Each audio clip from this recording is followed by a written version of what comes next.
at 18 is nothing to be proud about. Right? I'm telling you now. Because when I heard the 15 before 30, that's where it starts from. So as far as I'm concerned, you see your 4? Keep it at 4 till you're 30. No. Keep it at 4. Don't be going out on our dates and winding up the guys. Don't be going out and saying, oh, I'm going to go out with you just in case. Right? Because if I was a man and I took you out and you're not freeing it up, I'm going to feel offended. Especially if you're not going to go out for a date to look forward to having a relationship. So you see your 4? I want to hear from you that in 5 years' time, it's still 4. Unless you got a ring on your finger. In 10 years' time, that is still 4. Unless you got a ring on your finger, right? And don't shut up. Take advice from an older woman that 4 but 18 is.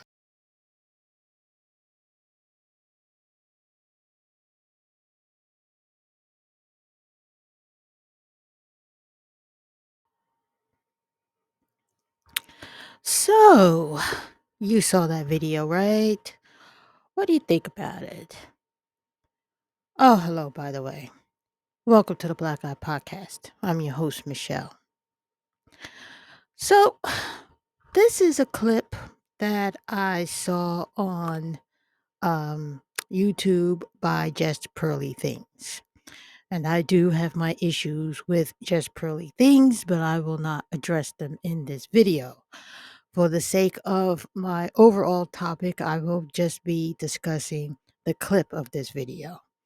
And the title of the video, which is The Old Don't Know the Way, the outdated advice that older women continually give the modern woman or young women. And hopefully in this video, I'm going to talk about why the advice that this lady had given this young woman was not just only the wrong advice, but it was unrealistic advice. And, how it was a bit disrespectful to the young Black woman's humanity to say to her or to demand of her that she uh, make a promise to keep her body count down to 4 people in 5 or 10 years, which is, I think, totally and completely absurd because it does not at all deal with the reality of the modern age, the modern woman. And it's hypocritical because you know as well as I do that men are running around here, at least that's what they're telling us, you know, that they're running around here making babies and having sex all over the place, and that their morality is not in question, but they want you, the woman, to be pure and clean and unsullied. But you're supposed to take their their silliness and all their bodies and all the soul attachments that they have and possible STDs that they might give you. You're supposed to take that and be grateful that they're looking at you. And so I had a problem with this whole clip. But it also stemmed from another conversation I had because I was in another older woman's comment. And we're all in the same generation, I suppose. I'm in that generation too. But I was in the comments of another YouTuber who was really, really, really uh, going in on Kiki Palmer. Um, Saying that Kiki Palmer should not be glorifying single motherhood because she's Black and because she had to uphold the standards and the image of a Black woman by not having the baby out of wedlock with the man that she was having the baby with. And again, she was telling women that they ought to get married and they ought to, uh, you know, what is the term they use? Wed before you bred or something like that, or whatever the silly term is. But anyways, they're telling young women that this is what they ought to do. They ought to wed before they bred or breed or whatever it is. And so I again was in the comments. I was heating up the comments there. And I don't know. I think she might have deleted them because, this is not in their belief system to talk about the independence of women, black women in particular, and how black women really don't owe anyone anything in this world. They don't owe black community their lives. They just don't. And their personal lives and their personal happiness. And I thought when I was watching this young woman, the interaction with this older lady and this younger woman, that this information, I want to see you in 10 years with a ring on your finger and only four bodies, is not taking into account that there are better there is better advice that you should be giving this woman. This is not helping young people navigate their womanhood. This type of advice is never helping women navigate their womanhood, because you totally deny that women have needs, wants, and desires. Women have a sex drive. And so what are women supposed to do? They're supposed to sit here on this ivory tower and wait for the right man to come along. And do we know then that, you know, just because you or the woman is um is celibate, that doesn't mean that that's going to be appreciated by men. That this is not a guarantee uh that a man is going to be there for you or even appreciate that you're a celibate woman.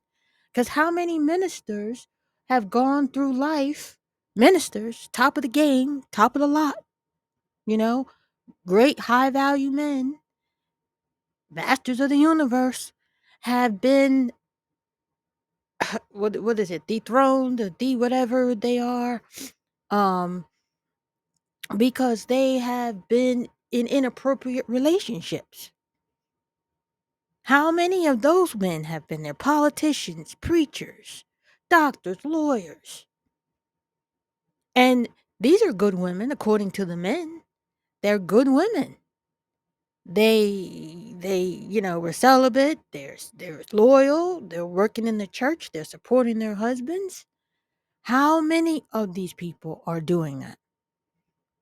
How many of these men, are cheating on their wives, cheating on wives who they, by their own words, say they are good women? So being celibate does not guarantee that all good things are going to come to you and that you're going to get the right man and he's going to treat you well. Because we all know that that is never the case. It just isn't the case at all. But they tell you that all the same. They tell you that all the same. And so that's why I thought this was unrealistic advice to give the modern woman, because it doesn't teach them how to really navigate their lives and it doesn't tell them about the future. Look, we cannot control the future. We would like to control the future, but we cannot control the future. And so I have here a list of things, a list of hopefully advice that I have learned over the years in no particular order. I took some notes, so you'll hear some papers shuffling about. And I hope that this advice is helpful to you as a young woman and helpful to the modern woman, because so many times you have these older women, especially in the black community, preaching to younger women, didactic to them, bullying them, disrespecting them, denying their humanity, and all the other things that go on in the black community. And I really wanted to change that tone and bring it down a bit, because this young lady was trying to say to the older woman, I'm celibate. Like, I'm celibate. And one of the troubling things, and I'm going to talk about this before I get into some of my good advice, is that I believe that we older people in the generation, we've been brainwashed. And why do I say we've been brainwashed? Well, we're under the opinion and the supposition that there was never any sex before marriage throughout humanity, and that is not the case. We are under the opinion that there were more marriages in the 50s and the 40s than they were in the 60s. And that is true to a degree. For one thing, the reason why there were so many marriages is because there was sex before marriage. And if you lived in the country, you had what was called a shotgun wedding, which means that if the girl came up pregnant, the you were forced to marry her. um, the families would force you to marry the girl, and you at the point of at the end of the shotgun, and you would have to marry her. You couldn't a woman couldn't be seen as having a baby out of wedlock until about the 60s, when they had the sexual revolution. And then, shotgun weddings were greatly discouraged. You had a lot of people pressuring men and women to get married. And then, during the 60s, there was no pressure to get married.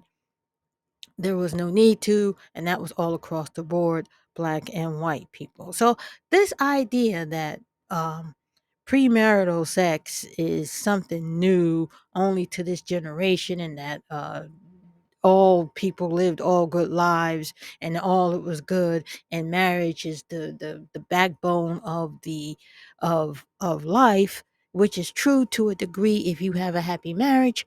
But most of the time when you get married, you know uh you're going to end in divorce because of these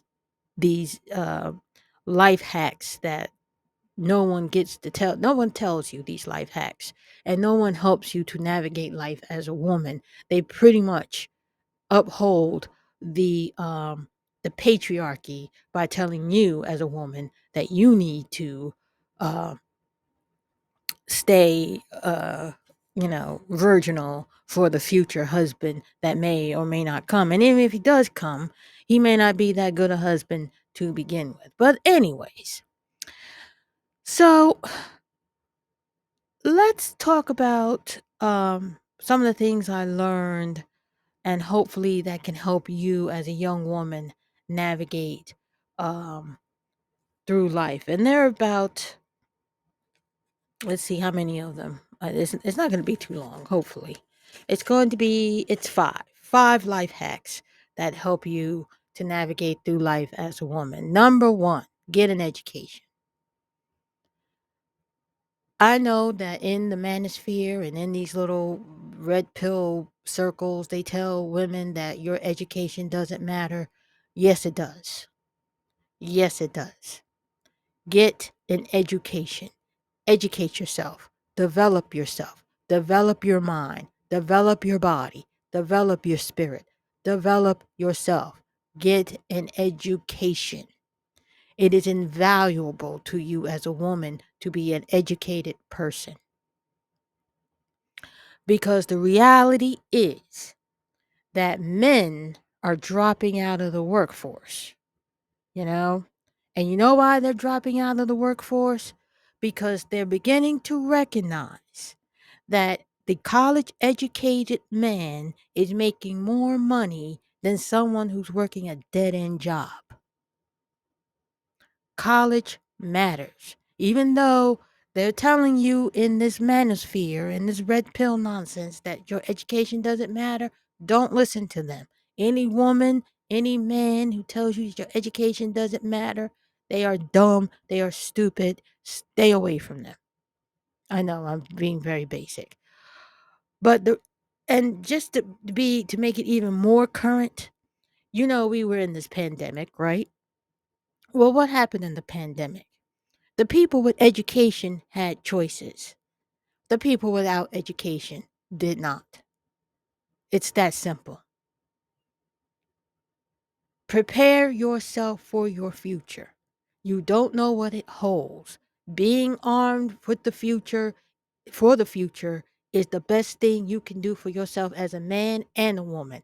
And I'm so tired of these men who sit here and talk negatively about black women, about women in general.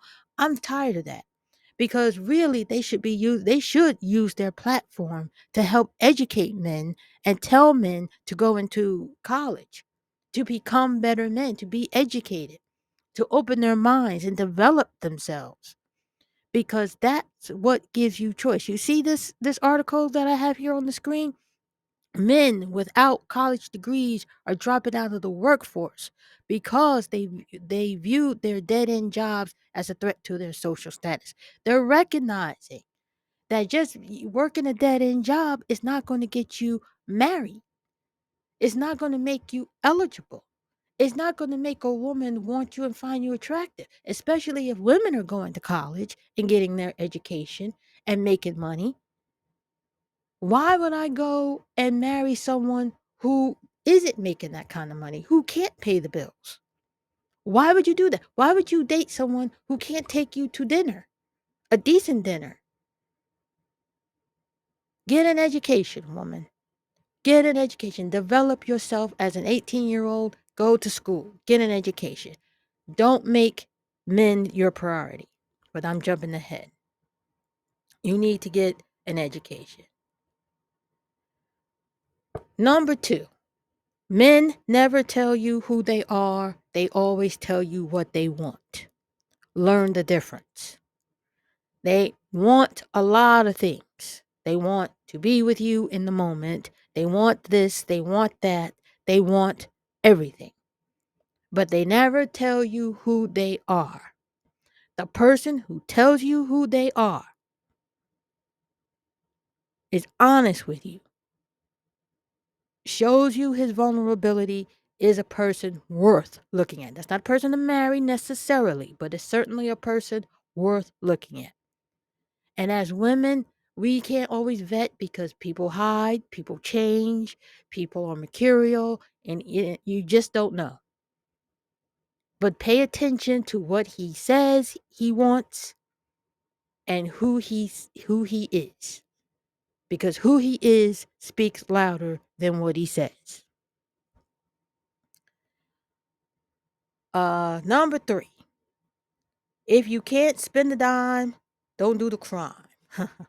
I don't know where I got this stuff from. Anyways, basically, I'm saying to young women, and if I were advising this young woman, this is what I would say to her. I would say to her, do not get pregnant. Do not get pregnant, especially with someone that isn't making any kind of future with you. Especially with someone who is struggling, especially with, and that could be struggling mentally, physically, financially. Don't get pregnant.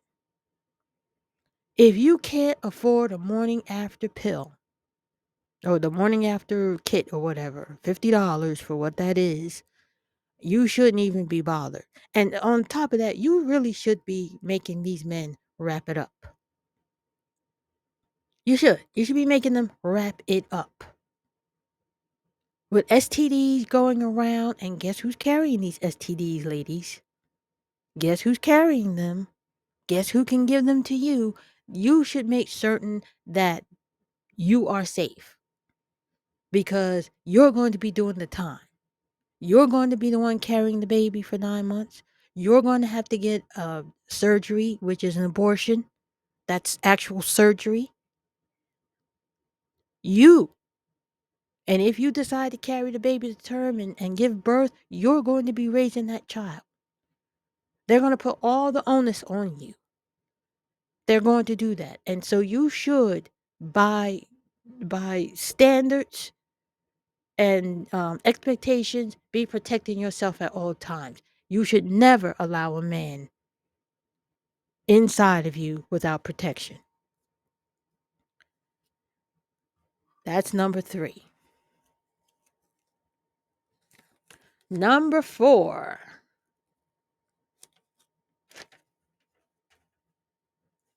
Keep your business in your mouth. This was one of the things that really inspired me to do this video, because so many times I see these young girls go on these shows and they spill all their business. They put their business in the streets.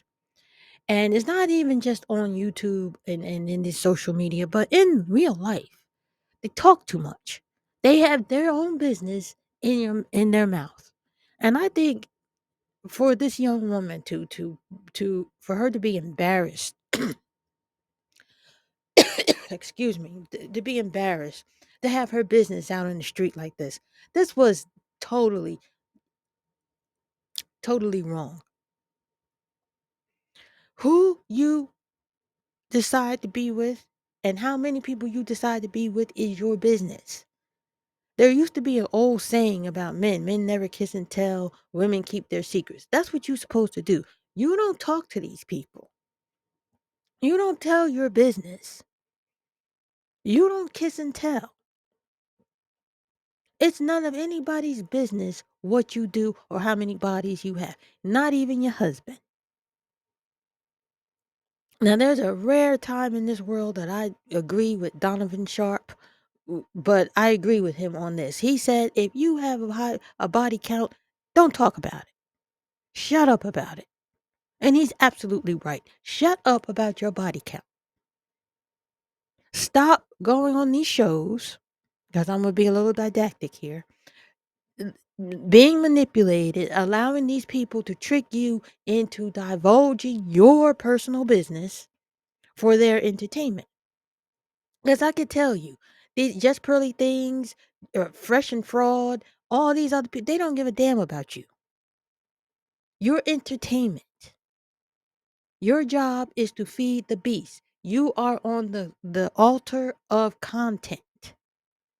And I wish I could grab some of these young women and shake them up and tell them, stop going on these shows. Stop talking about your business. Stop it. Just stop. Keep your business to yourself. One of the most important things you'll ever learn in this world. Keep your business to yourself. Keep your business out your own mouth. Because it's none of anybody else's business.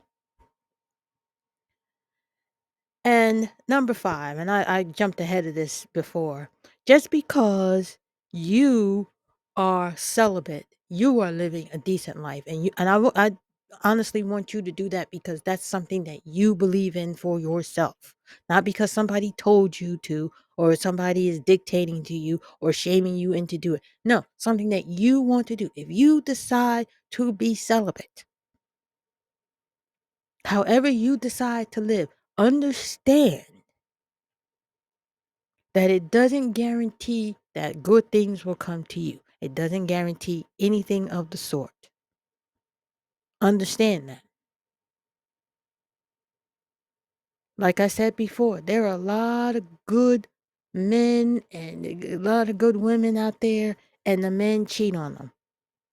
Like Derek Jackson, his wife is like, a Christian, modest.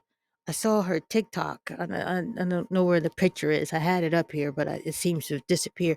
Modest lady, beautiful lady, Christian. She's not going to be out here in the streets, doing anything and being with anybody. She's home with the kids. She seems to be a spiritual woman, although I saw her that TikTok video. I think she lost her daggone mind. But my point is, look what he's doing. Look what he's doing. He's out there in the streets. He don't want that. He doesn't want that. Like I said, men never tell you who they are. They always tell you what they want. And he might have wanted this in the beginning. He wanted this type of woman because he was told this is the type of woman he should marry. But the reality sets in and he has to live with her and she has to live with him. That's not what he really wants. That's not who he really is. He's not that person, not by a long shot.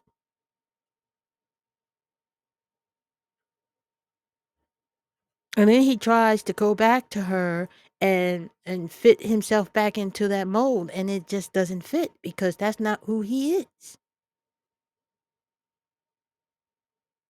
And on the flip side, you may be trying to marry somebody who checks all the boxes.